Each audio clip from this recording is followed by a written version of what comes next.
Në Durrës, rruga që lidh qyteti me zonën e sektorit Nia është bërë një shqetësim i madh për banorët dhe udhëtarët për shkak të gjendjes së keqe dhe mungesës së ndërhyrjeve të shpejta për përmirësimin e saj. Situata bëhet edhe më e vështirë tashmë që kemi hyrë në sezonin veror 2025.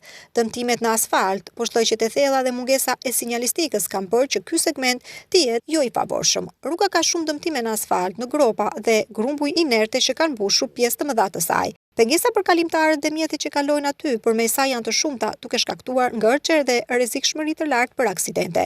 Banorët e zonës shprehen të zgënjur se mungesa e reagimeve nga autoritetet lokale dhe institucionale përgjegjëse i ka vënë në vështirësi.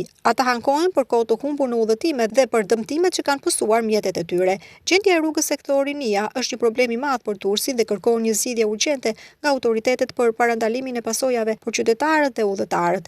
Investimet në infrastrukturë duhet të jenë prioritet për përmirësimin e sigurisë dhe lehtësuar qarkullimi. Kjo është një çështje që ka nevojë për ndërhyrje të shpejta dhe konkrete, ndërkohë që kemi hyrë në sezonin turistik dhe sektori Nia ka një nga plazhet më të preferuara, jo vetëm për tursakët.